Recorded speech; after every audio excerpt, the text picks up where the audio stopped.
Bien, pues buenas tardes. Les saluda René Chávez Domínguez, presidente del Grupo de Historia del Parque de la Revolución.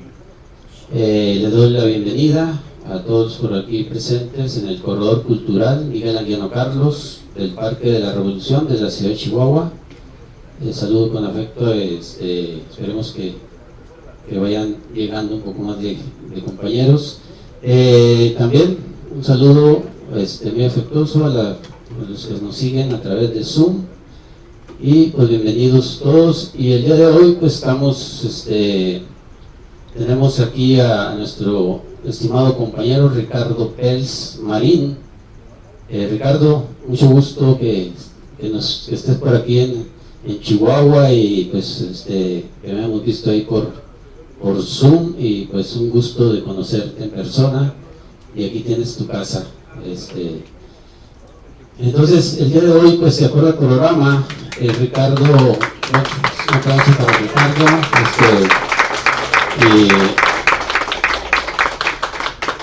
bueno, pues ya tenemos algunos compañeros. Entonces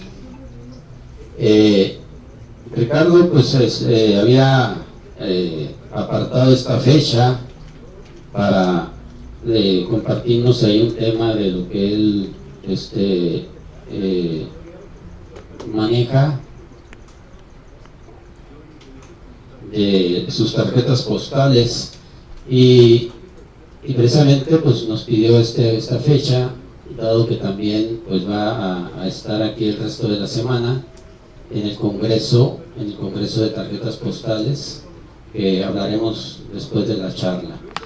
Bien, entonces el compañero Ricardo Pels Marín, él estudió antropología social en la Escuela Nacional de Antropología e Historia. Tiene una maestría en antropología en la Universidad Autónoma de Querétaro, de donde reside él. Tiene una maestría en administración pública en el Instituto de Estudios Superiores en Administración Pública. Por 50 años ha sido docente e investigador en el Instituto Politécnico Nacional y en la Universidad Autónoma de Querétaro. Es coautor y coeditor de varios libros y artículos científicos. Actualmente está jubilado y dedicado a escribir libros y a su pasión, que son las tarjetas, ¿no? Entonces, y precisamente por más de 66 años como coleccionista de diversos temas, con el apoyo de su familia, entre otras cosas, ha conformado un importante acervo de fotografías y tarjetas postales. Los principales temas de sus colecciones son fotografías del siglo XIX y principios del siglo XX, curiosos usos de la fotografía, tarjetas postales mexicanas, tarjetas postales del mundo, tarjetas postales novedosas y enteros postales mexicanos. Entonces pues le damos la bienvenida aquí a Ricardo, que nos va a compartir este tema de esmaltes fotográficos, algo que en lo personal pues esa técnica pues bueno, vamos a ver de qué se trata, Ricardo. Muy bien, te dejo el micrófono. Gracias, buenas noches a todos. Para mí es un verdadero placer estar ahora con ustedes presencialmente. Ya son creo que más de 6 años de haber sido invitado al grupo, y me da mucho gusto estar con ustedes y un placer ver que el grupo sigue creciendo y impactando más en la cultura no solo de Chihuahua, sino de México y el mundo, ¿no? Entonces felicidades al grupo y gracias por recibirme. Les voy a platicar este día sobre un tema que básicamente se ha casi olvidado como técnica fotográfica por diferentes factores, por ser originalmente un conjunto de técnicas variadas, transmitidas de alguna manera con cierto secretismo, y luego por otra parte porque se fue transformando de alguna manera la técnica y encareciéndose.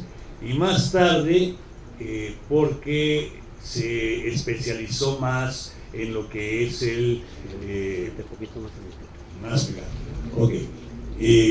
se hizo una técnica más de uso funerario. Actualmente tiene más la aplicación para conservar en las tumbas los difuntos, ¿no? Entonces esto ha hecho que se conozca muy poco realmente. En el caso de nuestro país, a pesar de haber sido utilizada muy tempranamente por personajes mexicanos, no se empezó a hacer. Entonces básicamente lo que voy a hacer esta vez es darles una panorámica, mostrarles los esmaltes fotográficos, sus orígenes, las características, los autores y usos que se les dieron a lo largo de los años y que se les siguen dando actualmente. No es quizás para la mayoría conocido, pero les trato de contextualizar. La fotografía empezó a realizarse desde los años 20 del siglo XIX. Sin embargo, se publicita y dona al mundo por Daguerre en 1839 y a partir de ese momento aparecen muchas transformaciones técnicas, mejorías, una gama de sustentos de la fotografía en papel, en metal, en cuero, en marfil, etc., ¿no? Entonces, hay toda una transformación creciente, pero era de poco acceso y técnicamente difícil, y además era una de las dificultades que presentaba era la perdurabilidad de la imagen en los materiales que se usaban. A veces salían muy oscuras, a veces se deterioraban rápidamente, se transformaban con la solaridad, etcétera, ¿no? Y entonces viene un cambio hacia los años 50 del siglo XIX, hacia 1850-51, tanto Eugène Grisdeville inventa lo que llamamos la tarjeta postal, la tarjeta carta o tarjeta de visita, y que va a ser el antecedente, digamos, la tarjeta postal. Y luego uno de los colaboradores de él, Lafond de Camarsac, ambos franceses, propone nuevos procesos fotográficos buscando la perdurabilidad de la imagen, que es la base de esto que va a entrar en lo que sería la fotocerámica o el fotoesmalte, ¿sí? Pero básicamente hay toda una gama de experimentos, no hay buenos resultados, no existe la fotografía a colores, se empieza a hacer en los años 50 también la fotografía a colores, pero no perduraba a colores, era muy complejo el proceso y entonces lo hacía muy difícil, caro y no era ventajoso. Si se terminaba de hacer la fotografía quedaba muy cargada hacia el azul, no era realista la fotografía. Entonces estos eran los problemas que presentaba la fotografía.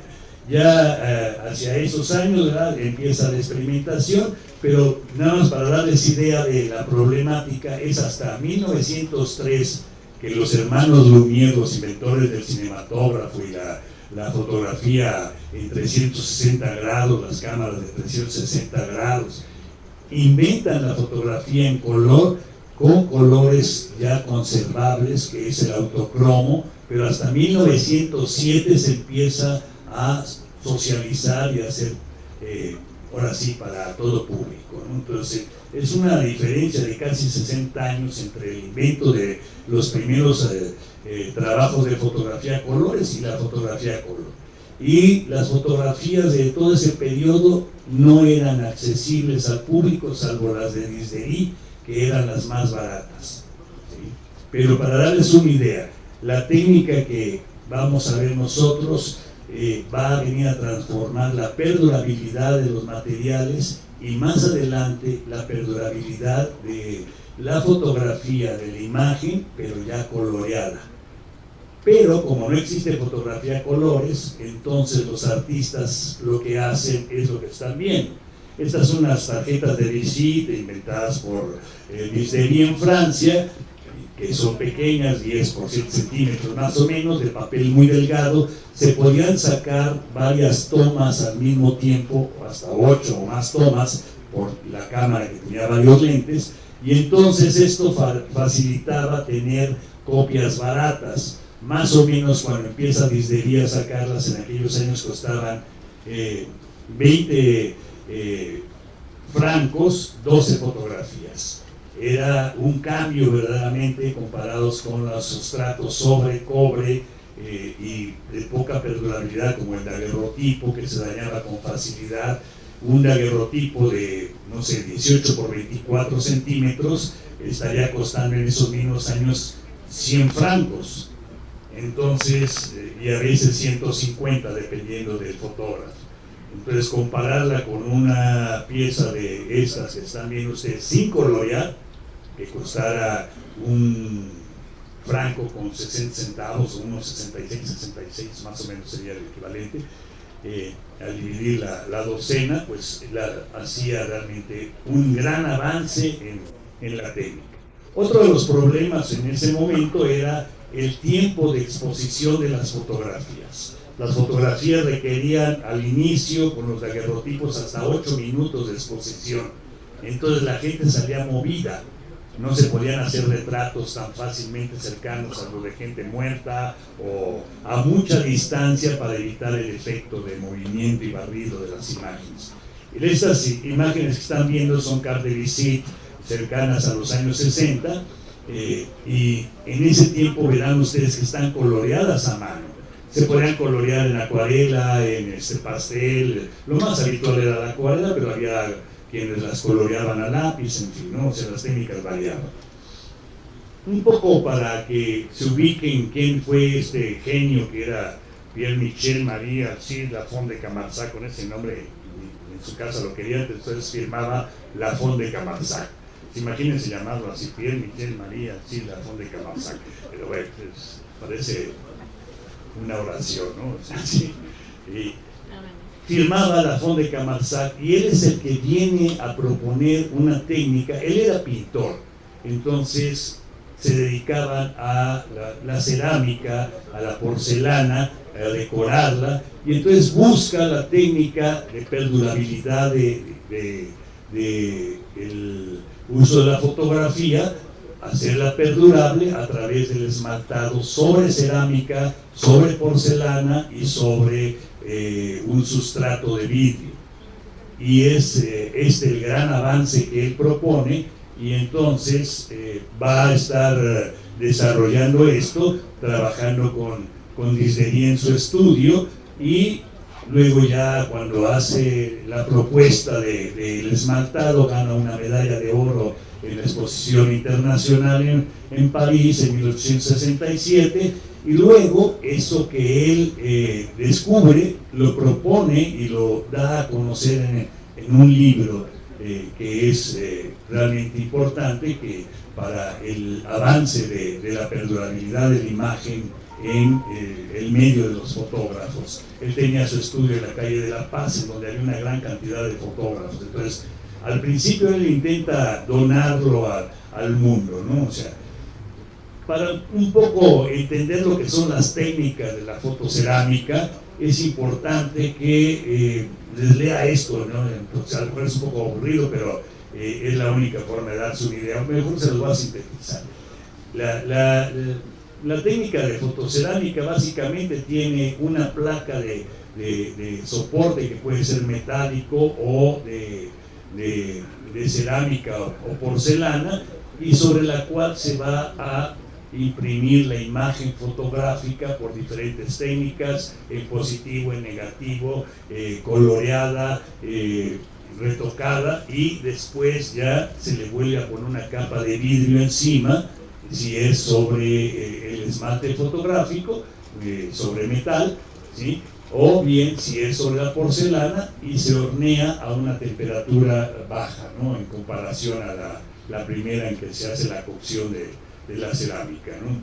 Entonces, esto, ¿por qué les digo que hay muchas técnicas? Porque llega el momento en que ya no quieren darle el curso a los fotógrafos del momento, sino que empiezan a conservarlo como secreto y a vender la patente, digamos, de la técnica. Entonces hay bastantes secretos en cuanto a cómo se hace hasta la fecha, ¿no? O sea, no la han dado a conocer, independientemente que surgieron otras técnicas ya por Kodak y en el siglo XX, ¿no? O sea, pero básicamente el proceso es bastante complejo, pero consiste en tener un soporte de cerámica, de porcelana o de metal cubierto de vidrio fundido, y donde se le pone una imagen en positivo o negativo y se recubre con un nuevo sustrato para hornearla, ¿no? O sea,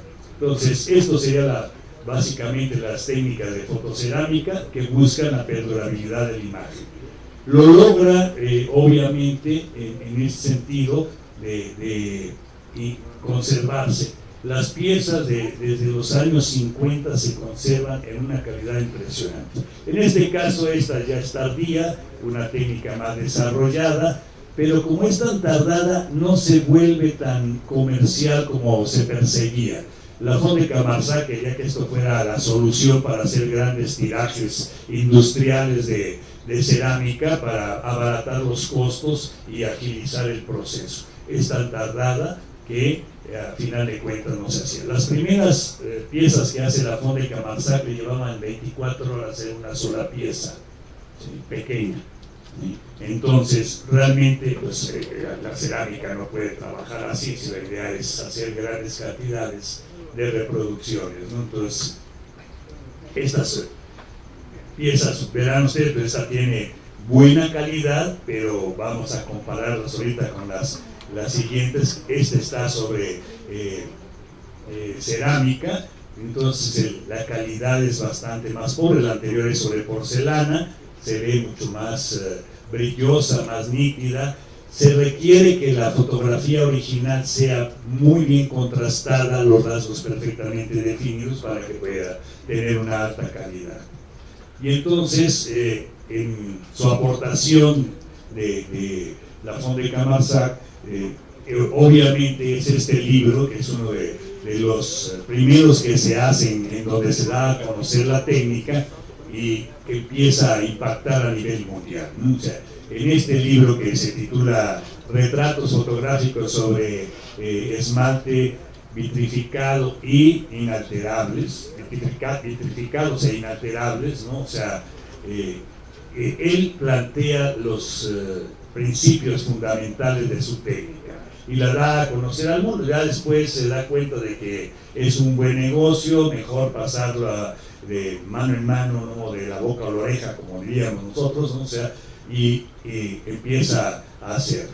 Entre las piezas extrañamente más tempranas que yo conozco de la Fond de Camarzá, y que por suerte tenemos en México en nuestra colección, son esta pieza que era de lo que los dueños de la familia, que eran dueños del que posteriormente sería el Palacio de Iturbide. Cuando Iturbide llega al poder, obligan a la familia a que venda el edificio, que era el más alto de Ciudad de México en esos años, y los Moncada terminan teniendo que venderle la casa de lo que ahora es el Palacio de Iturbide, ¿verdad?, en Ciudad de México, en la calle de Madero, y esta es una de las más tempranas fotografías hechas por la Fond de Camarzá, en mi opinión, ¿no? O sea, y la otra, la de su hijo, uno de tantos, no sabemos cuál de ellos es, pero más o menos hay sospechas de que puede ser uno u otro por la edad aparente, pero pues eso no podemos afirmar quién es, pero es uno de los Moncada Hurtado, ¿sí? Y pues la suerte de tener estas piezas y que fueran hechas por la Fond de Camarzá tan tempranas es una maravilla, ¿no? O sea, y que sean de mexicanos, ¿no? O sea, y se conserven todavía en México, ¿no? O sea, aquí empezamos a ver pues que estas piezas no eran para cualquier gente, eran para gente rica. La Fond de Camarzá, que en el libro que les mostré, plantea unos precios que después van a subir rápidamente, después de ser premiado en la exposición de 1867, ¿verdad?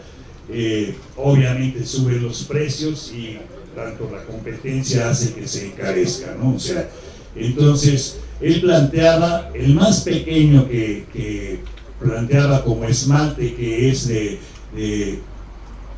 1,5 centímetros de diámetro, lo ofrecía en 10 francos, y el más grande que ofertaba, que era como más o menos de 18 centímetros de largo, porque era oval, lo ofrecía en 100 francos, pero eso era cuando todavía no era famoso.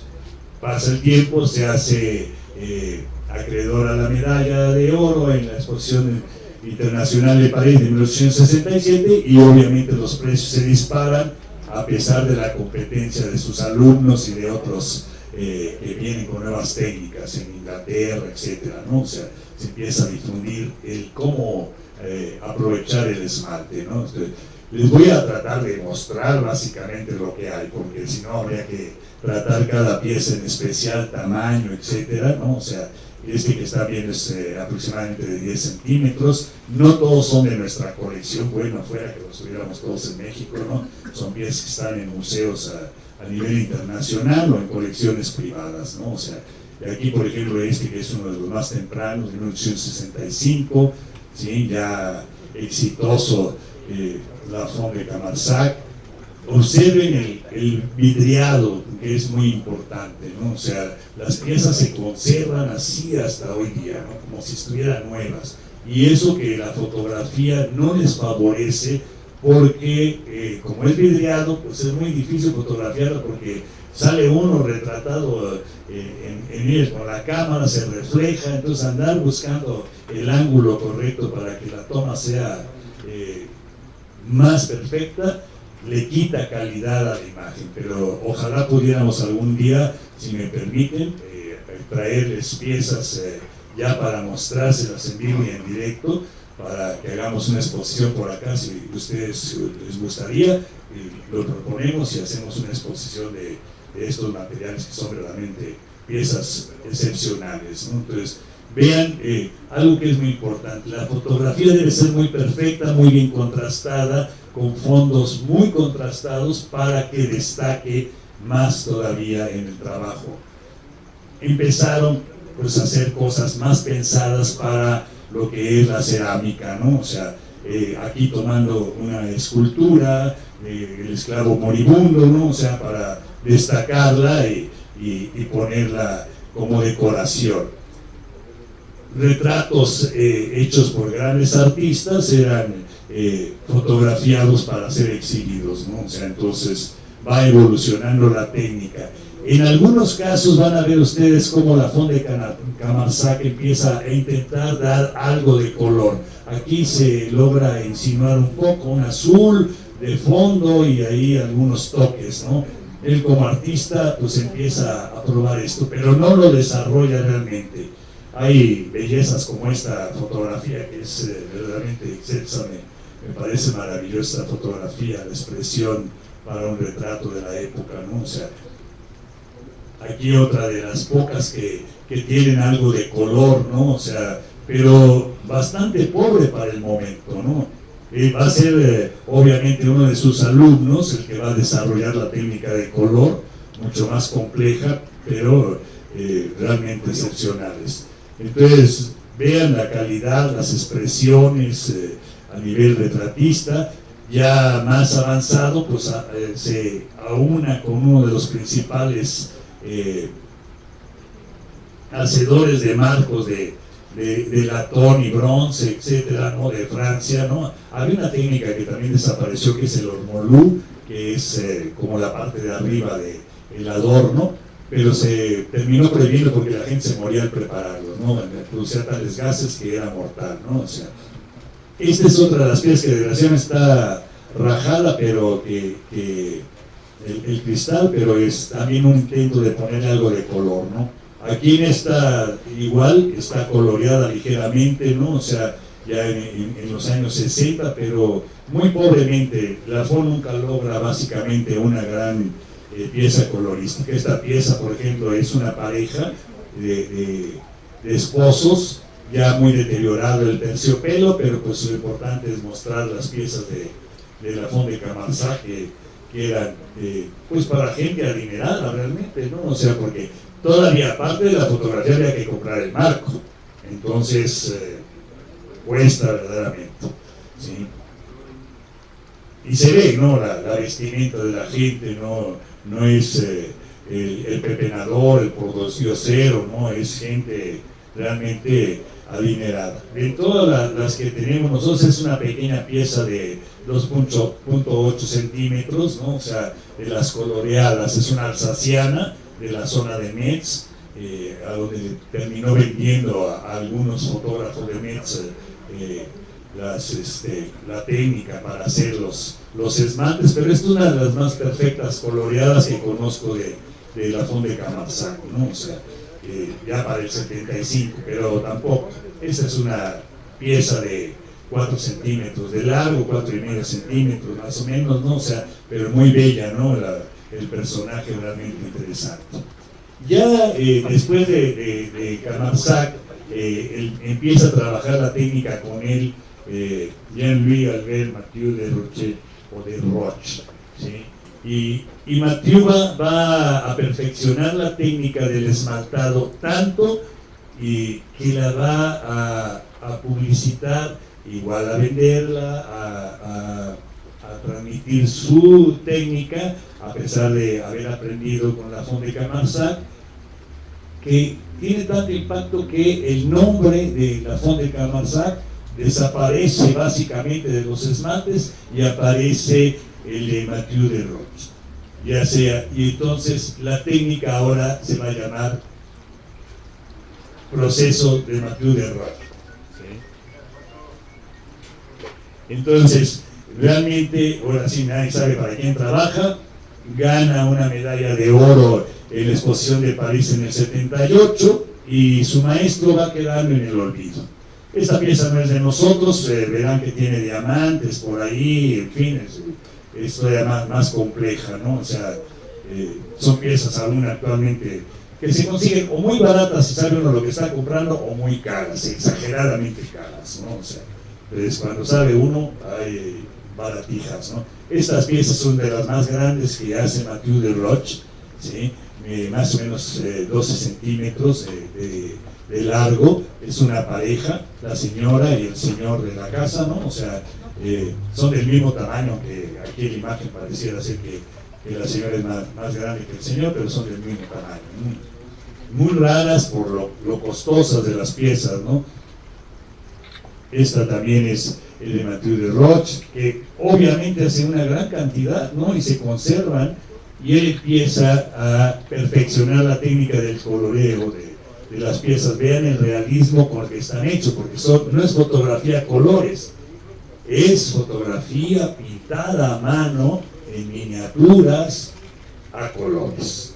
Entonces había que tener un gran artista detrás para que lograra realmente el retrato tan perfecto, ¿no? O sea, y luego comprarle el marco, ¿no? O sea, es verdaderamente costoso, no cualquiera podía darse ese lujo, ¿no? Y pagarle una pieza coloreada a mano, pues era un retrato fotográfico, que eso era la parte barata, pero ya el trabajo de colorearlo era realmente un trabajo artístico. Aquí pueden ver la marca del proceso de Roche, ¿no? O sea, o de Roche, ¿sí? De Mathieu de Roche. Empezó a firmarse ya con MD y eso nos crea cierta confusión. A veces son la obra de Mathieu firmada por él, abreviado, y a veces es el proceso que están marcando, ¿no? Entonces a veces hay confusión. Esta es una pieza excepcional, es Napoleón III, ¿sí? No era el hombre más guapo, pero es interesante que sea Napoleón III, ¿no? O sea, porque es de las cosas raras. No soy un agente que le guste mucho la realeza, soy más del pueblo y prefiero al pueblo, ¿no? O sea, pero son personajes que realmente resulta interesante descubrir que los puede uno tener en su colección, ¿no? O sea, aquí una serie muy interesante de los años 70, es una familia, es un tríptico en un arco nada más aquí las pongo por separado para que las puedan apreciar. Estas son las últimas adquisiciones de la colección coloreada, un poquito baja la técnica, pero las piezas realmente son interesantes, más o menos 4 centímetros por 5, ¿no? O sea, de largo. Entonces, piezas muy interesantes de Mathieu Desroches. Aquí, por ejemplo, este es un marco de bronce, ¿no? O sea, pues que solo la gente muy adinerada podía pagarse, ¿no? Muy bellas las piezas, ¿no? El coloreo, o sea, uno pensaría realmente que es una fotografía a colores, ¿no? O sea, pero no lo es. Esta es una pieza que se está vendiendo actualmente, por si les interesa comprarla, vale la pena, la verdad, pero anda por ahí de 2.000 euros, algo así por el estilo, más el plus que se paga a la subastadora, ¿no? O sea, entonces, pero es una magnífica pieza. Este personaje, Dormeuil, era un dueño de una casa de modas y textiles, ¿sí? Pero es todo un personaje históricamente interesante, ¿no? De la marca Dormeuil en Francia, ¿no? Esta una pequeña, hay cosas interesantes. Esta es una joya que no la tenemos, está, obviamente es una pieza que debía ser del Museo de Fotografía, ¿no? O sea, indiscutiblemente. Son los 3 grandes de la fotografía francesa, ¿sí? Que hay más, pero eran para ese momento los creadores de muchos de los aspectos importantes. Está obviamente Daguerre, que da al mundo la fotografía, la regala porque él no la inventó, o sea, más fácil, ¿no? La perfecciona, no se puso a pensar eso, pero por eso el daguerrotipo, ¿no? O sea, es una de las primeras técnicas, y uno de los primeros daguerrotipos se hacen en México, ¿no? O sea, meses después de que él lo pone al servicio de la humanidad, ¿no? Nips, que obviamente es el padre de la fotografía, realmente el creador de las primeras imágenes fotográficas plasmadas más o menos perdurables, y Potvin, que va a ser el creador de la fotolitografía y de lo que llamamos en algún tiempo las fototipias, que aparecían impresas las imágenes fotográficas en los cerillos, chocolates y cigarrillos en el siglo XIX y principios del XX, y que se hicieron en grandes cantidades a nivel del mundo. Entonces, tener a los 3 grandes de la fotografía fue algo interesante. Esta pieza que es bellísima, ¿no? O sea, técnicamente muy bonita fotografía, ¿no? O sea, bueno, se me pasó decirles, ¿no? O sea, está en esta fotografía, está Nadar, también, que Nadar ahorita lo vamos a ver, que es uno de los creadores, 2 de los creadores, pero que filmaba como Nadar, ahorita les explico por qué. Pues sigue todo el trabajo de Mathieu Desroches, que obviamente habría que entrar a ver los personajes, pero ven estas maravillas, no están en nuestra colección, pero porque son piezas carísimas, ¿no? O sea, pero la perfección del cabello pintado, en fin, es una cosa maravillosa, ¿no? O sea, la expresión aquí de la chica, ¿no? O sea, y el acabado de las facciones, las sombras, en fin, unas obras de arte en miniatura. Y aquí, bueno, entramos a una de las joyas. Esta fue la pieza, una de las 2 piezas que me introducen al esmalte. Las adquirí en México y muy interesantes porque fueron un reto. Me las vendieron diciéndome que eran de un pintor mexicano, pero no sabían quién era. Y hasta este año descubrí quién era. Y obviamente fue Gerardo Murillo en la exposición de París de 1900. Estuvo como uno de los tantos representantes de México en la exposición de París, y se retrata en esta pieza que es grande, de unos 7 centímetros y medio, y en esta que es más pequeña, pintando, ¿no? O sea, 2 piezas verdaderamente excepcionales para la cultura nacional, ¿no? Y los que gusten de la pintura, pues con mayor razón y de la vulcanología, ¿no? Esta es una pieza muy pequeñita de 2 centímetros de diámetro, también coloreada muy pobremente, de las más pobremente coloreadas para la época de Mathieu Desroches. Se me escapó, empujé por ella, pero no le llegué al precio. Muy bella la pieza. esta es una pieza de una pintura de un artista, y vean, son verdaderamente impresionantes las calidades a nivel fotográfico, pero sobre todo pictográfico, ¿no? Porque había que hacer esto y luego imprimirlas y revelarlas sobre el material, ¿no? O sea, piezas verdaderamente bellísimas, ¿no? O sea, y me voy rápido porque sé que no tenemos mucho tiempo. Y aquí entramos con Nadar. Ahí podemos ver en la parte de abajo las letras MD, que es la técnica de Mathieu Desroches, pero ya esta es la obra de Nadar. Con los Nadar hay que tener cuidado. El principal hacedor de esmaltes eran tres hermanos, los tres brillantísimos, los tres fotógrafos, los tres formados en la pintura, pero empieza a haber conflictos en los años 50 entre Nadar el Viejo, ¿sí?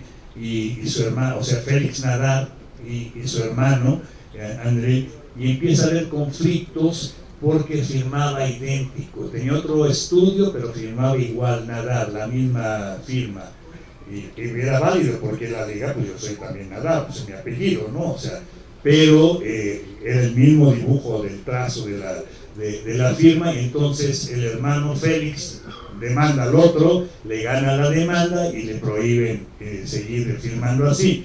Entonces hay que tener cuidado, aunque todos son muy buenos, vean la diferencia ahorita. Estas sí son de nuestras rarísimas piezas de la colección, son muy escasas las de Nadar el Viejo, digamos, ¿sí? Esta también es de nuestra colección, ¿sí? Muy pequeñitas las piezas, pero muy bien tomadas, y estas son del hermano de Nadar el Joven, ya después de la demanda, pero vean la calidad pictográfica, está tan perfectamente hecho el coloreo de la pieza que es impresionantemente difícil de saber si es una fotografía a color si no se le dice a uno que está pintada, ¿no? O sea, es la fotografía tomada y luego coloreada. Hay que ser muy buen artista para hacer eso en miniatura. Estas son de las piezas más grandes ya de otro importante fotógrafo, que es Raúl Hidot, ¿sí? París también, de la calle de La Paz también, y toma estas piezas de este militar, ¿no? O sea, son excelentes, coloreadas ya a mano, ya hay la transmisión de la técnica, ¿no? Que va pues manteniéndose como algo más amplio, ¿no? O sea, entonces se van conociendo. Es una pieza muy pequeñita pero rara. No sé si los que conocen sobre masonería, este es un traje de masón francés o qué es la razón de ese traje extraño, ¿no? O sea, yo pienso que es un masón, pero no le veo ningún símbolo. Y ya con Raúl Hidot tenemos una cuestión importante. Ya apareció la fotografía a colores. Aquí ya no son piezas, están retocadas, pero ya no son las piezas hechas totalmente pictográficamente. O sea, esta ya hay fotografía a colores a partir de 1907 y empiezan a incorporar ya la técnica de fotografía a color, y por eso la calidad, ¿sí? Obviamente el trabajo es menor porque ya no hay que pintar la pieza totalmente con el cuidado, ¿no? Y con lupas y demás, dependiendo del tamaño, ¿no? Entonces no es ya tan maravilloso, pero se ven impresionantísimas las piezas, ¿no? O sea, entonces aquí ya son otros diferentes fotógrafos, ¿no? Este es un embajador turco en París, ¿no? O sea, y ya nuevos fotógrafos, nada más para que se den una idea. Rüdiger de París también, Henderson en Londres, un poco pobre la parte del coloreo, ¿no? O sea, esta es una pieza que también se está vendiendo, son muy caras, entonces están, creo que como en 50,000 pesos, una cosa así, ¿no? Es un precio exagerado, ¿no? O sea, esta de Charles Foto, que era un inglés que estaba sentado en París también, muy interesante. Esta es una pieza grande de un gran tamaño en cuanto al marco y de media placa, entonces es una pieza de unos 3 centímetros de largo, ¿no? O sea, para que se den idea, muy bonita e interesante, porque de esta había 2 originales idénticos. Pero había que tener mucho dinero para comprarse una cosa así, ¿no? O sea, esta de Wallery de Londres, también coloreada a mano. Estas 2 piezas de Londres son de 11 centímetros de largo, muy raras, una pareja de esta gente que parece no ser muy feliz porque pues con esas caras pues tenían dinero, pero aún así no eran felices por lo que se ve. Estas son unas piezas pequeñas de 4 centímetros, muy bonitas, la mamá y la hija. Esta es la hija, ahí se me saltó una pieza antes, de Monan, en Besançon, en Francia. Se empieza a difundir el esmalte a lo largo de Francia primero, luego en Inglaterra, rápidamente se va a Suiza. Mathieu de Roche tiene también una sucursal en Italia, entonces empieza a difundirse y se envía. Mathieu de Roche les vende patentes a latinoamericanos, por suerte, y entonces la vamos a observar en Argentina, en Uruguay, en Chile y en algunos más países que vayamos descubriendo, ¿no? O sea, Guyot en Francia presenta algunos trabajos, hace más fotografía en papel, ¿no? O sea, Pinabert hace también en Francia, en París, Deluet en París. Esta es una pareja de piezas que solo pude adquirir una, de una supuesta bailarina húngara, y las hace Roy Deville en Francia. Las 2 son magníficas, ¿no? O sea, yo compré la que sí tenía firma, porque la otra no tiene firma, entonces era más importante, que es esta ay, perdón. Esta es la que tiene firma, entonces pues nos daba más datos y valía lo mismo, ¿no? Entonces había que buscarle. Esta de Inglaterra no tiene un dato, y aquí empieza ya a descuidarse en cuanto a la firma, a las calidades, a la prolijidad, y tienen más uso funerario. Entonces muchas de ellas están dañadas porque fueron saqueadas de tumbas. Entonces las roban, no todas. Se empiezan a llevar a la joyería mucho el uso del esmalte, ¿no? Porque pues es para ricos, pues qué mejor para los ricos que tener joyas, ¿verdad? Entonces, pero si se fijan, ya no tienen la firma de la empresa joyera, pero no del fotógrafo, ¿sí? Del hacedor de esmaltes. En España se hacen buenas piezas colorísticas con muy buena calidad, se difunde hacia Estados Unidos. Es una muy bella fotografía de principios de siglo, esta de Gran Bretaña, ¿sí? Pero ya no hay el cuidado de poner más datos del número de pieza, en fin, ¿no? O sea, esa es de Inglaterra, es una pieza pequeña de unos 7 centímetros. Este es un caso interesante porque la mujer retratada aquí es una esmaltadora de la época. Entonces parece ser que ella es la que hace el esmalte, ella es especialista en esmaltes, ¿no? Entonces, pero a nivel de cerámica, de porcelana, etcétera, y hace esta pieza, ¿no? Que es muy muy interesante, ¿no? O sea, y empiezan a aparecer obviamente cerilleras, cigarreras y todo lo que era dentro de la parafernalia de joyería y de tabaqueras o pitilleras que les llamaban en la época. Había cerilleras también con los esmaltes, y se empiezan a incluir para aumentar el valor de la pieza y la exclusividad, ¿no? O sea, pues vean estas bellezas. Este es en plata, obviamente piezas muy caras, ¿no? O sea, aumenta por el valor del material y la técnica del retrato y el tamaño del retrato, que obviamente lo hace más costoso, ¿no? O sea, pero también tenemos bellezas como piezas en miniatura para las casitas de muñecas de las niñas ricas. Entonces es importante, ¿no? O sea, los usos, ¿no? que eso mucha gente no sabe, pero la fotografía se hacía. Tenemos, por ejemplo, en nuestra colección una muñeca con la cara de la niña que era la dueña, entonces era como su hermanita o su hija, ¿no? O sea, con la cara, bastante bellecita la niña, pero la foto y la pieza, bueno, pero la pieza es muy rara, ¿no? O sea, hay que reconocerlo, ¿no? O sea, luego un día se las muestro, ¿no? Esa es una pieza rara, es una cerillera, eran peligrosas porque eran cerillos de fósforo, si uno corría y tenía cierto movimiento, había el riesgo de que incendiaran.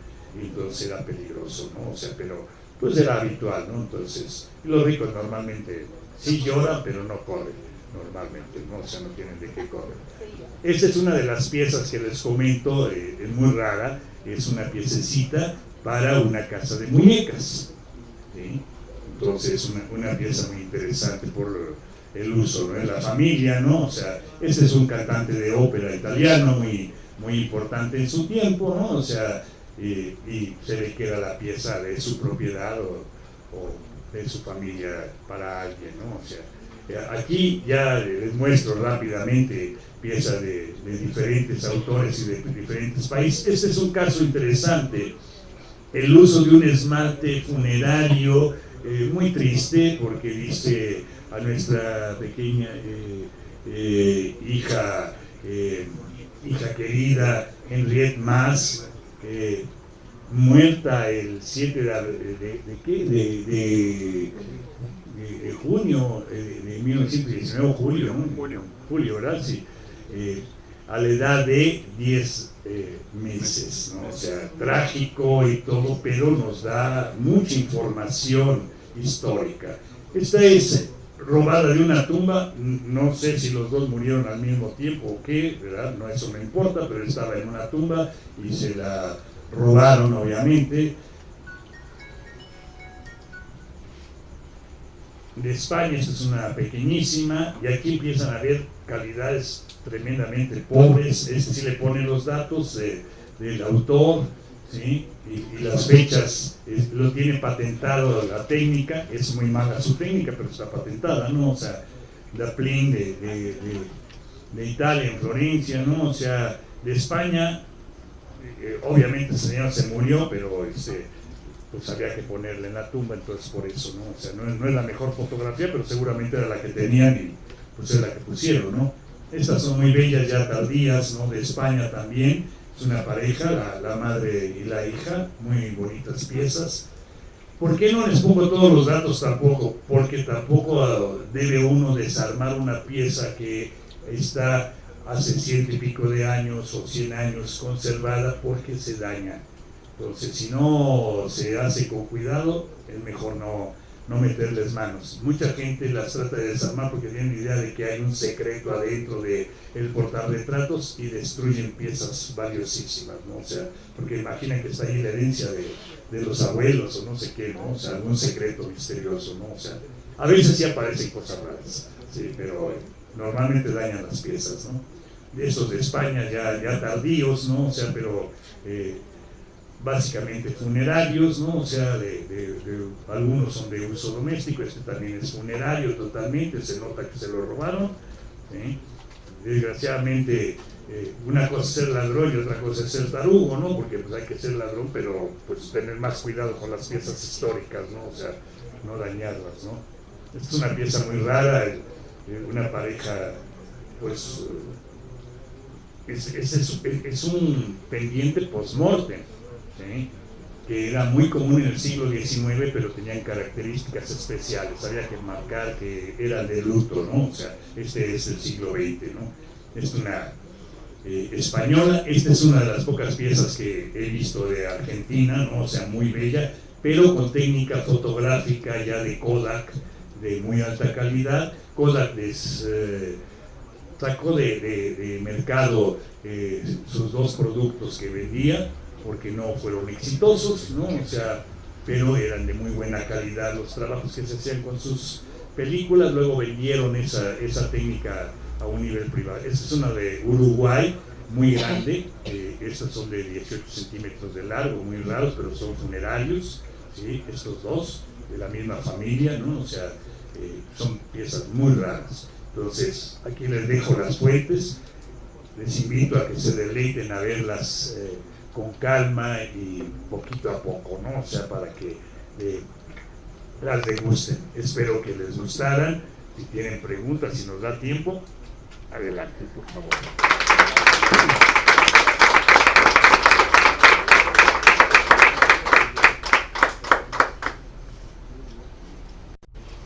Bien, Ricardo, pues rápida, pero muy interesante pues de eso, pues una pregunta, de ahí, de todo lo que mostraste, más o menos qué porcentaje tienes de tu colección.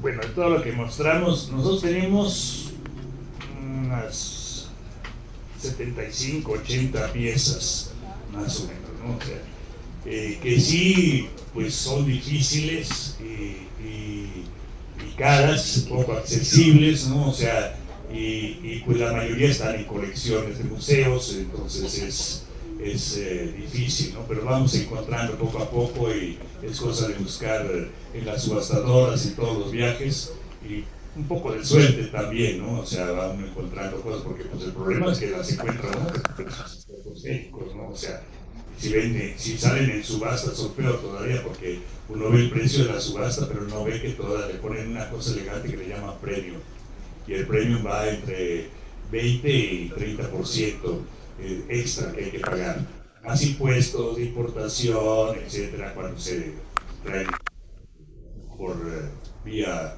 aduana, ¿no? O sea, entonces todo eso hace que sea muy difícil tener piezas, ¿no? O sea, y la gente además que si las sabe lo que tiene, pues no las suelta porque pues son de familia, ¿no? Entonces se conservan en las familias, entonces hay piezas muy valiosas que están en las colecciones familiares y que bueno, por lo menos tienen conciencia de a qué le pertenece, ¿no? O sea, toda la historia familiar, etcétera, ¿no?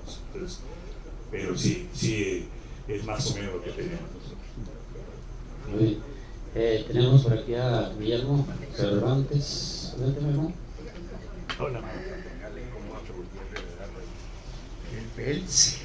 Bueno, pues muchas felicidades por tu plática. Muchas felicidades por tu plática, muy interesante y muy constructiva. Yo desde chaval siempre he sido muy aficionado a la fotografía, ¿no? Siempre me ha gustado desde que estaba niño. Pero a mí me gustaría ver una exposición de fotografías, pero más bien de historias de la cámara fotográfica. Es decir, desde que las primeras cámaras salieron hasta ahora el teléfono celular.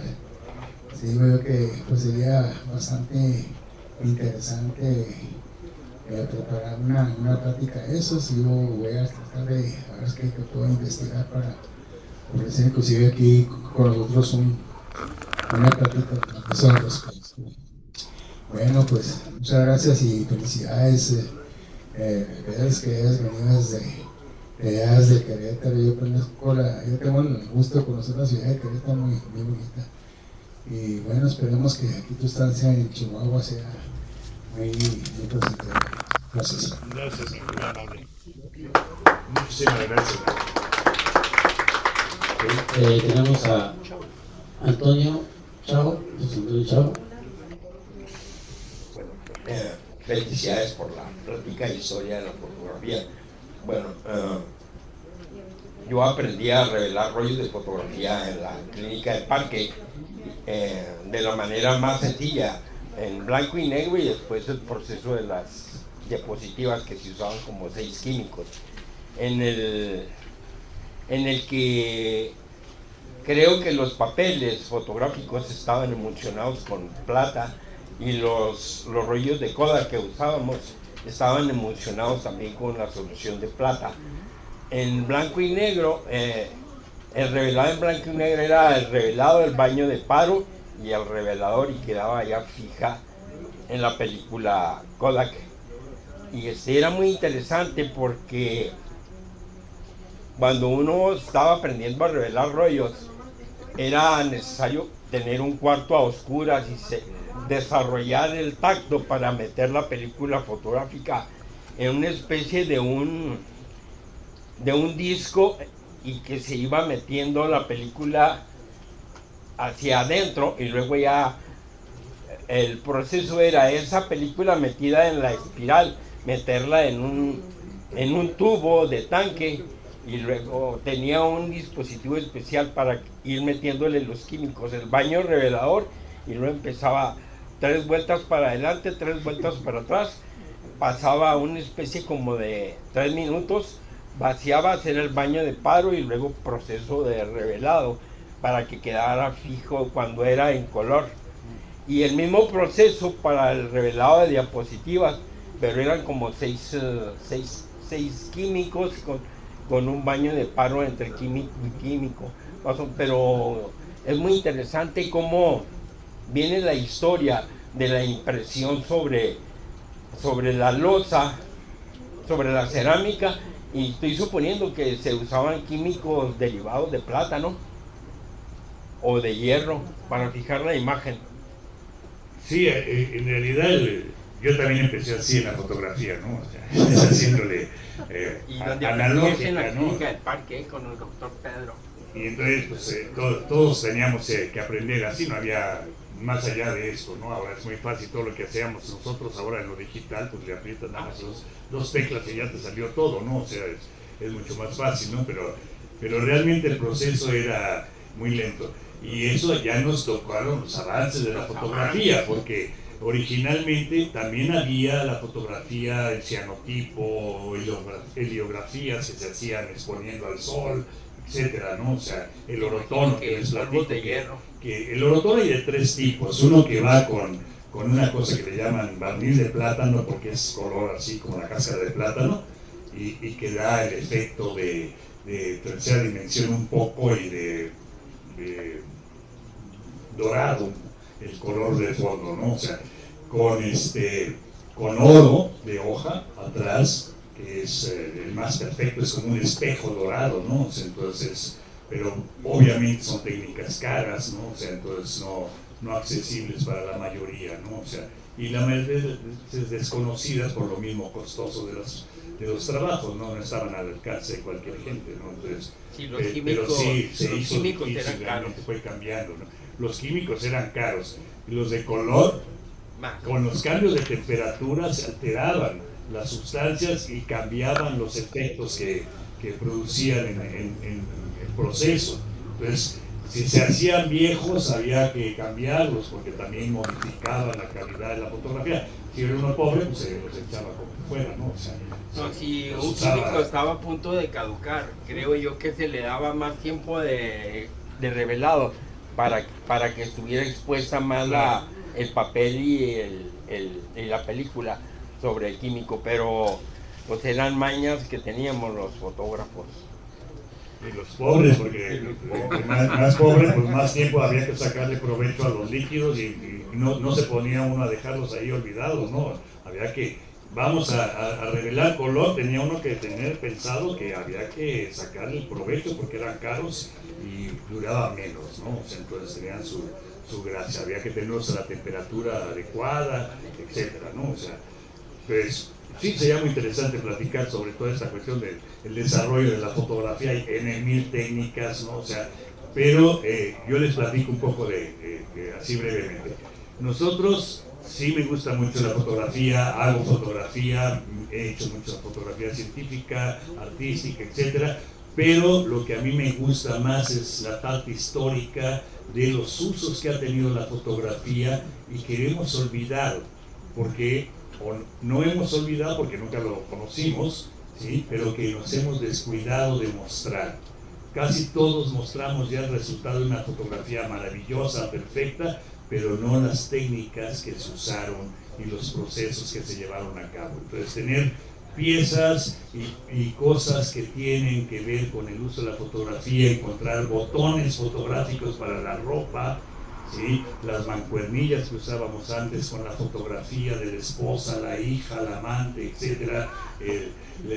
Piezas de fotografías un poco críticas en donde, por ejemplo, tenía uno una pieza, una cerillera muy bonita y se levantaba una tapa y aparecía una chica muy sensual, etcétera, ¿no? O sea, todas esas cosas forman parte de lo curioso realmente de la fotografía, ¿no? O sea, algunos de nosotros, bueno, nos tocó ver las plumas que traían en fotografía, algunas traían barquitos, otras traían la chica que se le quitaba el traje de baño, en fin, ¿no? O sea, o se le quitaba el vestido y quedaba muy bonita, ¿no? Entonces hay muchas cosas y eso es lo que más me atrae. Si quieren, un día les muestro más cosas. Vamos a dejar al que sigue por aquí. Adelante. Bueno, siempre qué bueno tenerte aquí en Chihuahua, que siempre nos has mostrado pues otro grado de documentación con estampillas, postales y demás, y otra perspectiva. Normalmente buscamos fotografías así de manera simple o documentos, ¿no? Pero toda esa parte que nos has mostrado siempre al grupo, pues nos ha abierto mucho el panorama en donde buscar también información. Y bueno, me llamó la atención precisamente uno de los trabajos que se utilizaba, que fue sacado de una tumba. Y quiero preguntar, ¿qué tanto se utilizó en tumbas aquí en México esas técnicas? Porque bueno, en Europa Oriental, como la tumba estándar, por lo común se utiliza la fotografía y se empezó a utilizar precisamente desde estas técnicas. Ya en la actualidad, pues, con las técnicas actuales, pero allá sí realmente se convirtió en la costumbre funeraria. No sé en México si hay algunos ejemplos o, bueno, obviamente no perduró como en Europa Oriental. Gracias. No, en el caso de México no conozco ninguna pieza que haya sido utilizada a nivel de una tumba, ¿sí? Las únicas 4 piezas de mexicanos, pero hechas en París, que conocemos hasta ahorita, son las que les mostré, la de los Moncada y obviamente las de de Gerardo Morillo, ¿no? Que son las únicas 4 piezas que conozco en esmalte de mexicanos, ¿sí? Pero en tumbas ninguna. En el caso de México sí hubo una técnica, pero en papel, que le llamaban esmalte fotográfico. Unos hermanos húngaros, que eran los Chandra, que estuvieron en Ciudad de México y en Veracruz, hicieron fotos maravillosas, casi con ese efecto vidriado que tiene el esmalte en vidrio, pero en papel y con un volumen. Está realzada la pieza para que la fotografía dé el efecto un poco de tercera dimensión, ¿no? O sea, pero no a nivel funerario no conozco nada en tumbas. Sí hay piezas de carácter funerario en México, son famosas las fotografías de los niños difuntitos, de los angelitos que se les llama, y era un hábito retratar a los niños cuando, pues por desgracia, fallecían. Entonces se les arreglaba de una manera especial y se hacían fotos funerarias. Hay muchas de ese tipo en México, eso sí, son piezas también muy caras, ¿no? Exageradamente caras a veces. Pero a nivel de esmaltes, nada, absolutamente, ¿sí? Oiga, maestro, es que los químicos son muy caros. El micrófono. En México no creo, porque los químicos para impresionar las imágenes son muy caras. Don Pedro traía químicos del Paso, Texas, desde Rochester, Nueva York, donde se hacían. Pero en México también tenemos muchos ricos, no hay que ser. Sí, hay muchos ricos y gente que tiene mucho dinero. No, en México aquí hay que reconocer, somos uno de los países pioneros en el desarrollo de la fotografía y en el tener fotógrafos de muy alto nivel.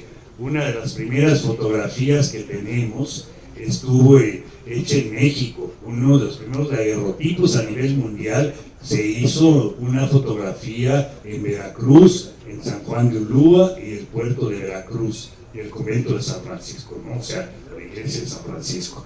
Y está en 1839 fotografiado. Desgraciadamente esa pieza está en Rochester, Nueva York, en uno de los museos, pero es una de las primeras fotografías hechas en México. También tenemos una de las primeras fotografías de una guerra con la invasión norteamericana en los años 40 del siglo XIX. Son uno de los primeros daguerrotipos que se hacen de guerra.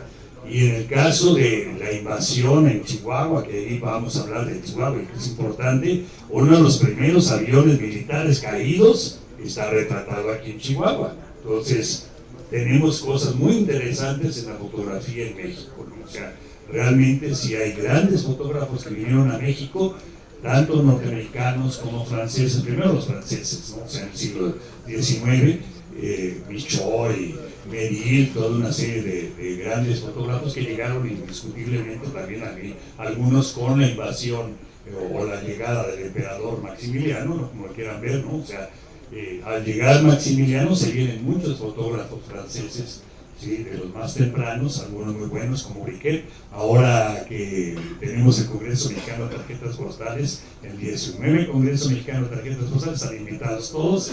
Voy a dar una plática sobre las postales que se hicieron por Alfred Briquet, que fue uno de los fotógrafos franceses más importantes en el siglo XIX y principios del XX en México, ¿no? Entonces, ahí tenemos.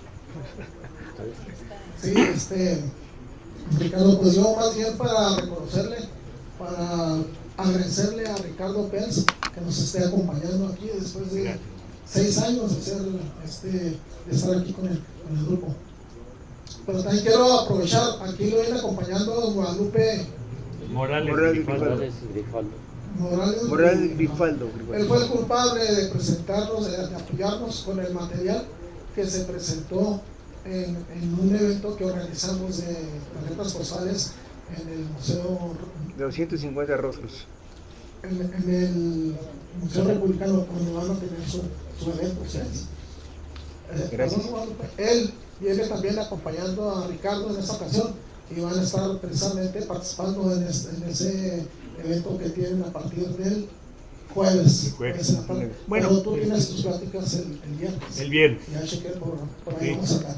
Ok, felicidades. Gracias. Muchas gracias. Muy bien, tenemos a Heidi Ramírez y luego en la plataforma está Manuel Aldrete, Miguel Méndez y luego aquí está Luis Fernando Delgado. Adelante, Heidi. Muchas gracias, muchas felicidades, Ricardo. Bienvenido a Chihuahua. Gracias. Estuve ahorita, ingresé a Family Search a buscar datos sobre María Teodora Hurtado Tapia, porque me llamó la atención que aparece la fecha de, bueno, el año de nacimiento, pero el de defunción, ¿no? ¿Verdad? No encontré nada. Luego ocurre que todavía se encuentran en proceso de digitalización algunos archivos parroquiales. Entonces, pues se va a quedar de tarea ahí, de manera personal, sí, buscar ese dato. Y otra cuestión que me gustaría comentar es que Napoleón Bonaparte, en 1802, crea la medalla de honor, que es la distinción más alta que se les da por un mérito excepcional o algún servicio a la nación en Francia, y justo dentro de parte de sus materiales es con el esmaltado llamado el Grand Film, que es a base de polvo de vidrio fundido en altas temperaturas, y que en aquellas medallas eran las hojitas de laurel y los hados los que estaban recubiertos con esta técnica. Entonces puede ser que sea una coincidencia o que vaya muy de la mano de que de ahí hayan tomado más o menos el inicio de la técnica para aplicarla en esta cuestión de la fotografía. Tienes toda la razón. Tienes toda la razón.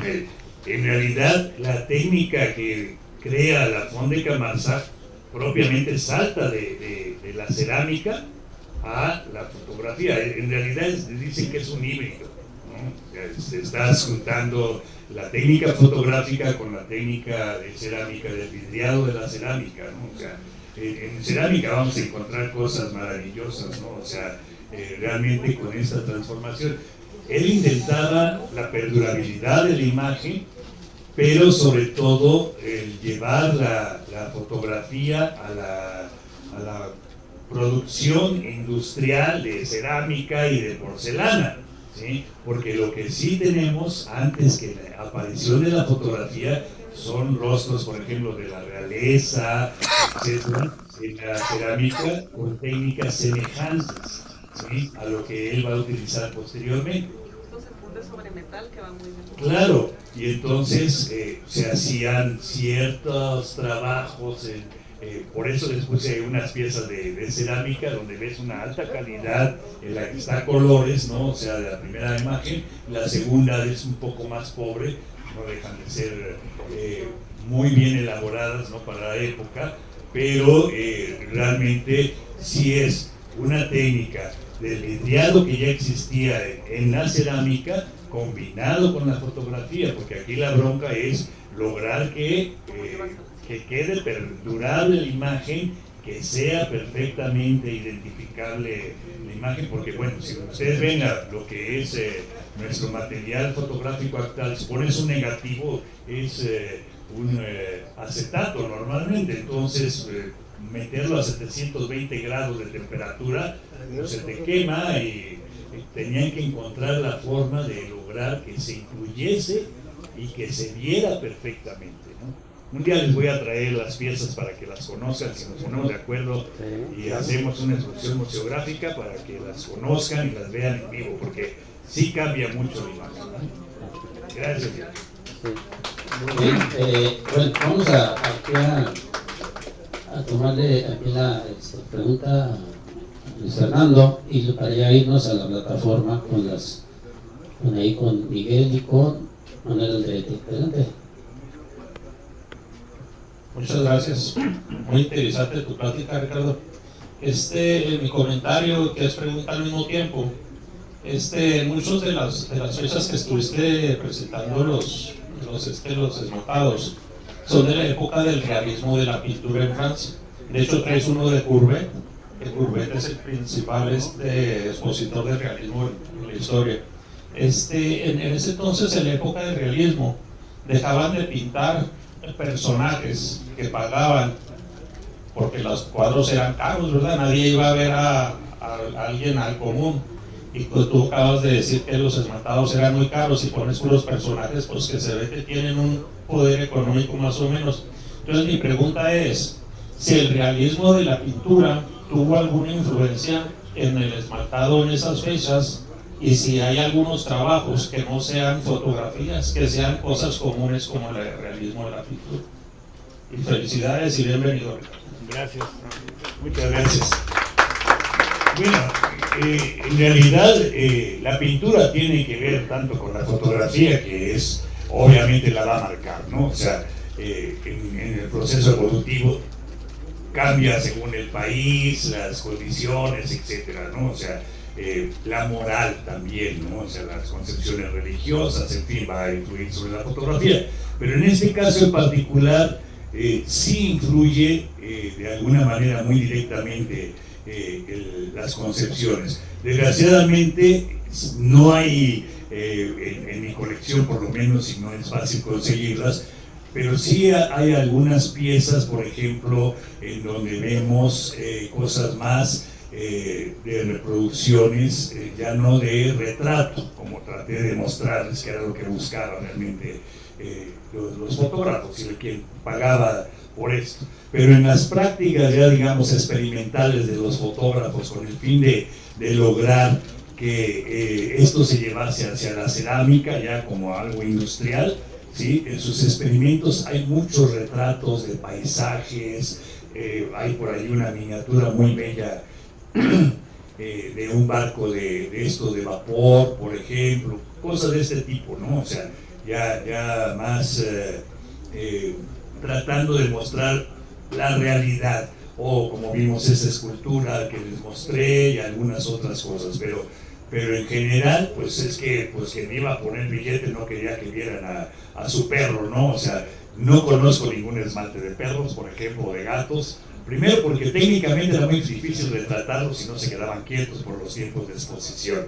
Y segundo, porque pagar una foto para un perro debería ser un perro, pues, de una gente muy adinerada, o que realmente fuera muy querido o algo muy especial para poder gastar esas cantidades, ¿no? O sea, pero es curioso, voy a buscar a ver si existe alguna imagen de esmalte con animales, ¿no? Pero hasta ahorita yo no he visto nunca una, ¿no? O sea, entonces, sí, yo creo que tanto eso, y después, pues, si lo vamos viendo en el retrato, pues van influyendo las poses, están determinadas por la exposición en el tiempo que se requería para hacerlo. Aquí no se aprecia, pero muchas de esas fotografías tenían un aparato de fierro para detener la cabeza, que no se moviera uno, ¿no? O sea, No era exactamente como ahora la fotografía, algo sencillo y fácil, cualquiera toma una foto, ¿no? Había que detener a la persona para que no se moviera, había un asiento especial con cojinete para el brazo, para que la persona, que le decimos asiento de fotógrafo, ¿no? O sea, y tenía chance de recargarse para que no se estuviera moviendo. En la técnica de la Fond de Camarzak y posteriores, ustedes ven el retrato perfecto, los ojos ya se aprecian perfectamente. En las técnicas anteriores había que pintarles los ojos porque la gente parpadeaba y en el parpadeo salían borrados los ojos por el tiempo de exposición. Y entonces, ¿cómo se resolvía? Pues le ponemos una bolita, ¿verdad? O un circulito para que se vea como ojo. Entonces se ven poco realistas, ¿no? O sea, ya en la técnica de ellos, ya con el avance que lleva son 40 años casi de fotografía, cuando empiezan ya a tener el control de la técnica, ¿no? O sea, entonces ya se aprecia muy bien los ojos y sin problemas, ¿no? O sea, pero antes era difícil. Las cámaras para finales del siglo XIX, cuando llega hacia 1870 con sus cámaras Alfred Riquet, ahora que les voy a mostrar las fotografías, ustedes van a ver que están tomadas a mucha distancia, no son en general personajes cercanos. ¿Por qué? Porque las técnicas no permitían, por el movimiento salían movidas las imágenes, entonces casi son paisajes, vistas de diferentes poblaciones, pero a lo lejos. Ya más adelante, hacia finales del siglo XIX, ya es menos el tiempo de exposición, ya se pueden hacer retratos aún de gente en movimiento, etcétera, con mejor velocidad, ¿no? O sea, entonces va aumentando la técnica y mejorando, y obviamente esto resuelve, ¿no? También el pictorialismo las fotografías eran así con normas muy establecidas y había que ser bueno para sacarlo. En general vemos poses muy especiales de pintura en la fotografía más temprana. Y ahora hacemos cosas aberrantes en la fotografía, ¿no? Que a mí no me gusta mucho de la fotografía moderna, pero hay gente muy brillante también, ¿no? Gracias. Bien, vamos a la plataforma, tenemos a Manuel Alderete, Manuel, y luego después a Miguel Méndez. Adelante, Manuel. Ok, muchas gracias, felicitaciones por estar acá en Chihuahua, bienvenido, Gracias, felicitaciones por la plática, y pues ya me adelantaste un poco la respuesta, pero todavía hay que escarbarle más a las primeras fotografías en México. Como aquí hay yo conseguí, por ahí encontré una foto de los americanos entrando a Chihuahua, 1847, en una de las calles de Chihuahua con la invasión americana. Y también hay una foto ahí de Benito Juárez. La pregunta es, ¿cuáles son algunas fotos famosas como esa de Benito Juárez o los presidentes y fotos reales de ellos, antiguas? Digo, de los más antiguos, ¿eh?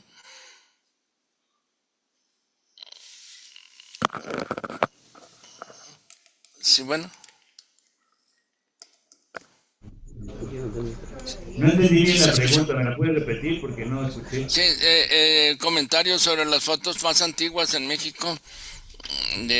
Por ejemplo, la foto de Benito Juárez con su esposa y no sé, algunos de los presidentes de México. Fotografías de ellos.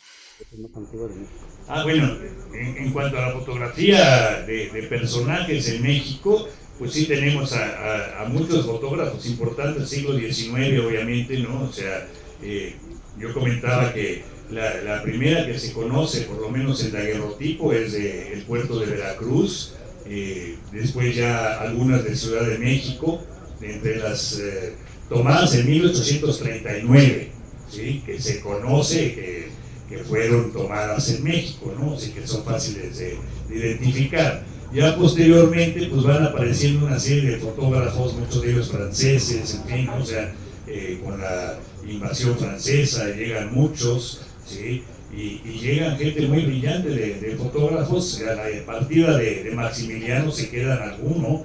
Está obviamente Michaud, que está en Querétaro, está en Ciudad de México, está Meril, que hace, que es poco conocido, pero hace tarjeta de visita, o carte de visita que le llamaban, ¿no? O sea, también en Ciudad de México y que es poco conocido, pero es importante, ¿no? O sea, y luego va a quedarse, por ejemplo, para la parte del sureste, Teoberto Mahler o Teobert Mahler, que llega con Maximiliano cuando se van, pues él se queda en México, se casa con una mexicana y es uno de los primeros en hacer desnudos fotográficos, artísticos en México, aunque Carlos Monsiváis decía que la fotografía artística en México había surgido hasta el siglo XX. Ahí teníamos a Teobert Mahler que hacía cosas magníficas, y luego llegan fotógrafos de Estados Unidos, obviamente Winfield Scott, Charles Braithwaite, que llega en 1896, y antes que ellos está William Henry Jackson, que viene con el ferrocarril, a sacar tomas del ferrocarril también, en 1870, y que es uno de los grandes fotógrafos de Estados Unidos y de México, ¿no? O sea, pues hay un gran conocimiento de parte de ellos en cuanto a la técnica. Ya cuando vienen, entonces hacen obras realmente muy aportadoras de México, y pues por la ruta, pues le toca obviamente a Chihuahua, ¿no? O sea, a toda la zona de lo que es el ferrocarril, conforme se va desarrollando. Entonces, muchas de las más tempranas fotografías de William Henry Jackson son de aquí, de la región, ¿no? O sea, es importante, y van registrando los contrataba la compañía ferrocarrilera, así que registraban todo lo largo de la ruta para hacer vistas, digamos, turísticas. No sé si esto contesta tu pregunta. Muchas gracias. Gracias. Bien, tenemos a Miguel Méndez y por aquí a Heidi Cebolla. Ricardo, felicidades por tu charla, excelente. Bienvenido a Chihuahua, y pues mucha suerte en el 19 Congreso Mexicano de Tarjetas Postales. Tu presentación va a ser el día 24 y todo va a salir bien, igual que esta charla. Dos preguntas, Ricardo. Mencionabas ahorita de un avión estadounidense que cayó aquí en México. Me interesa saber en qué parte cayó, porque aquí hay dos versiones de aviones cuando la punitiva que cayeron aquí en la región de Casagrandes. Esa es una. La otra, no sé si nos puedes decir, yo sé que ya se nos fue el tiempo, pero muy rápido, de cuántas tarjetas postales se compone tu colección y qué temas o clasificaciones son. Gracias. Bueno, los expertos en Chihuahua son ustedes, ahí sí no me meto porque me van a linchar, pero en realidad yo lo que sé es que en la expedición punitiva cae uno en Janos, pero ahora sí que ahí se los dejo de tarea a ustedes, no me meto de las competencias, ¿no? O sea, ahí sí los expertos son ustedes en Chihuahua, pero yo creo que es en Janos, la información que yo tengo por lo menos. Y en cuanto a las tarjetas de nuestra colección, pues no las contamos así como cuántas son muchas, algunos miles, quizás de México tenemos unas 150,000, que bueno, pues es una considerable cantidad, quizás la más numerosa en México, ¿no? O sea, pero pues las empecé desde chiquito, así que no es nada de sorprender, ¿no? Nadie las coleccionaba, entonces la gente no las quería, y por suerte mucha gente nos ha hecho favor de donarnos las tarjetas que tienen de su familia, y entonces vamos abriendo, y tenemos la intención de hacer unos museos, entonces es nuestra intención, además que nadie nos apoya, entonces lo trataremos de hacer nosotros, sin apoyo de gobierno y demás, ¿no? O sea, pero con muchas ganas, y son piezas realmente curiosas, ¿no? O sea, ¿qué temática? Principalmente México, tarjetas de todo tipo de México, desde los primeros años en el siglo XIX hasta la actualidad, ¿no? O sea, y del mundo, de diferentes épocas, principalmente las más tempranas, de lo que llamaríamos en en la jerga del coleccionismo, las tarjetas novedosas, que se llamaban así en el inicio del coleccionismo de tarjetas postales a principios del siglo XX, y que son sobre cuero, sobre madera, sobre corteza de madera, sobre metal, sobre lámina, con cartón, con papel, con todos los materiales, celulosa, etcétera, ¿no? O sea, y de todo tipo de técnicas, ¿no? O sea, y obviamente ya yo llegué a la tarjeta postal al revés. Primero empecé con la fotografía y después llegué a la tarjeta postal. Entonces lo que son las tarjetas postales fotográficas, ¿no? O sea, es lo que más tenemos. En total tenemos quizás unas 300,000 tarjetas, que es una colección pequeña comparada con las más grandes del mundo, que tienen algunas en Francia, por ejemplo, 1,000,000 de piezas, en Estados Unidos igual, ¿no? O sea, pero pues todavía soy joven, así que me queda tiempo. Muy bien. Muchas gracias, Ricardo, muchas gracias. A ver si conseguimos un espacio en Chihuahua. Heidi Segovia. Muy buenas noches a todas, a todos. Maestro Ricardo, qué gusto conocerlo personalmente. Sea usted bienvenido a estas hermosas tierras norteñas y a este grupo de historia del Parque Revolución, que siempre está con nosotros vía internet. Mi intención es solamente expresarle mi sentimiento de gratitud y admiración por su plática y comentarle que la Universidad Autónoma de Ciudad Juárez tiene una colección de tarjetas postales muy grande. Entonces, ya que está usted por el norte del país, sería una buena oportunidad de que pudiera visitarla. Y en cuanto a que las instituciones del sistema financiero mexicano colaboran, sí colaboran en la creación de estos espacios de exposición como lo son los de las tarjetas postales, porque Grupo Santander apoyó a la UACJ para la adquisición de estas postales. Muchísimas gracias, maestro, un gusto conocerlo. Muchas gracias. Bueno, ya que citan a la colección de tarjetas postales de la Universidad de Ciudad Juárez, indiscutiblemente es una de las más importantes en algunos campos, ¿sí? No es la más numerosa, pero tiene cosas muy valiosas y raras, porque a veces lo que no nos damos cuenta es que una postal se conserva, a lo mejor de 1,000, solo se conserva una, ¿no? Y eso ya es un garbanzo de la vida. Muchas de las tarjetas que tiene la Universidad de Ciudad Juárez, yo no las tengo en mi colección, a pesar de ser uno de los más grandes coleccionistas, ¿no? Y no la he visto en ninguna otra colección, muchas de las que tienen ahí. Son muy difíciles. Esas, hasta donde yo recuerdo, fueron coleccionadas por unos españoles y, si mal no recuerdo, son 4,400, algo así, y siempre que podemos presentamos material de la misma colección, porque pues son piezas únicas, ¿no? Realmente, ¿no? O sea, y obviamente pues son las piezas que hay que dar a conocer, ¿no? O sea, por lo valiosas y lo raras, ¿no? O sea, de la Revolución y de la Independencia tienen cosas, bueno, del centenario de la Independencia, cosas maravillosas, ¿no? O sea, felicidades para la universidad y para Chihuahua, ¿no? ¡Viva Chihuahua! ¡Viva Chihuahua! Y no lo digo, me dicha.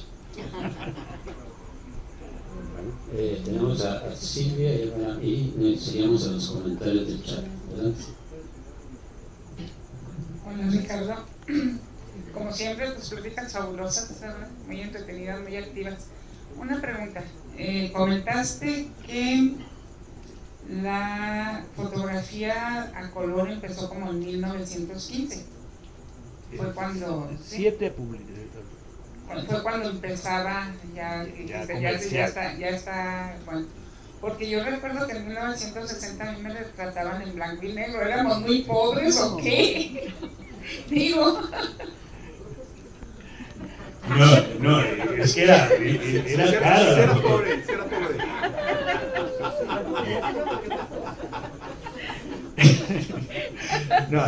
No, la verdad es que efectivamente la fotografía empieza a desarrollarse en más o menos en los años 50, en el 52 del siglo XIX. Ya se logra la técnica autocroma hasta 1903 con los Lumière, y se comercializa ya a nivel masivo en 1907, pero todavía sigue siendo una técnica pobre, no abarca la totalidad del espectro cromático. Es hasta los años 60 con Kodachrome que realmente se logra todo el espectro cromático.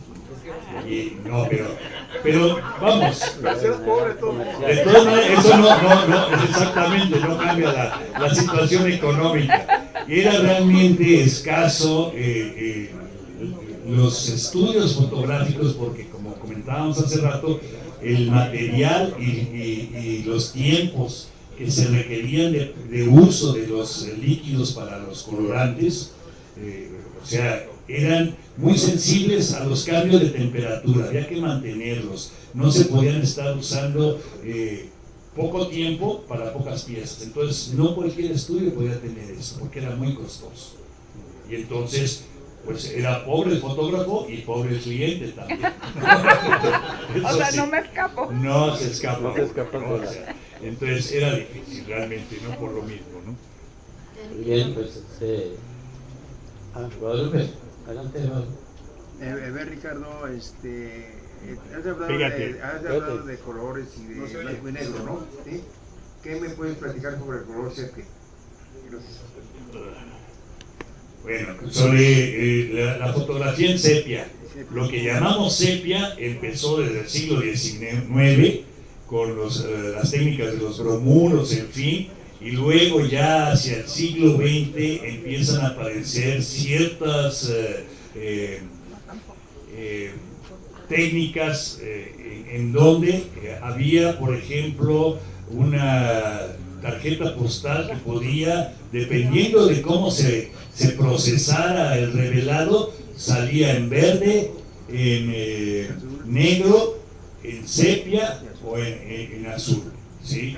O sea, pero había que cambiar los líquidos, entonces dependía del gusto del fotógrafo. Y ya después también aparece una técnica que es el virado, ¿sí? Se podía virar al azul, al verde, etcétera, ¿no?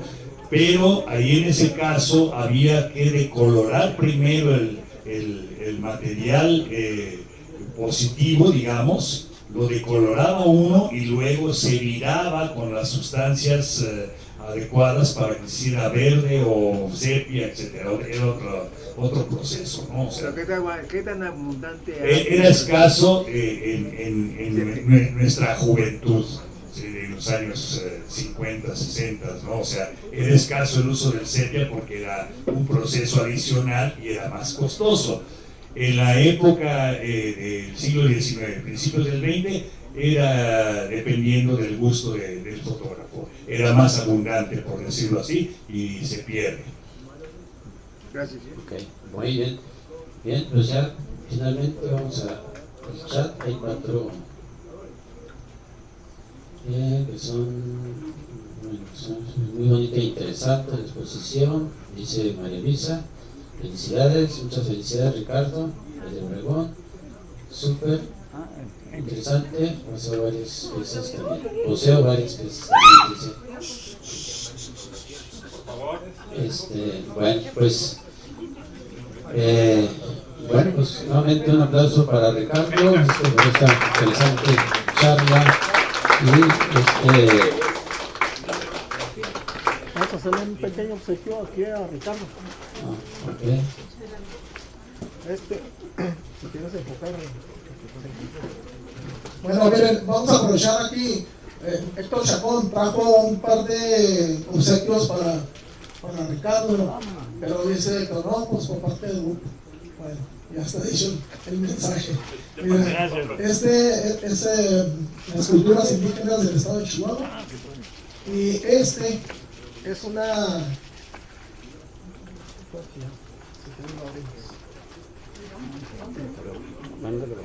Esta así.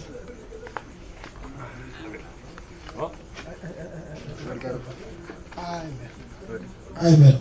Esta es una copia de un trabajo que hizo Enrique Amaya. Es que no alcanzo a leerle aquí, Ricardo. Yo tampoco. La prestan.